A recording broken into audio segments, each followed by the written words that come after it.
pagkakasala sa isip, sa salita at sa gawa, at sa aking pagkukulang.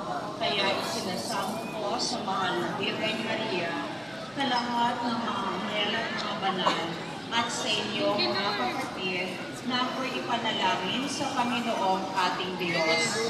Gawaan tayo ng makapangyarihang Diyos. Patawarin tayo sa ating mga kasalanan at patnubayan tayo sa buhay na walang hanggan. Amen.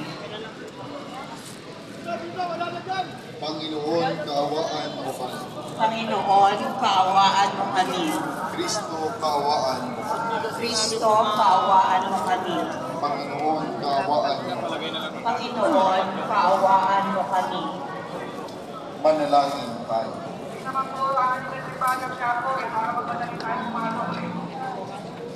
Ama naming makapangyarihan, niloob mong akuin ng iyong anak ang krus at kamatayan upang ang sangkatauhay matupos at mabuhay.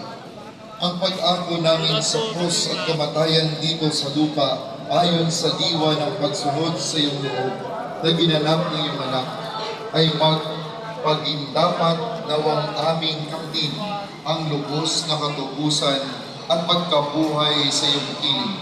Sa pamamagitan ng Jesucristo, kasama ng Espiritu Santo, magpa sa walang hanggan. Amen. Magsuko muna ang lahat.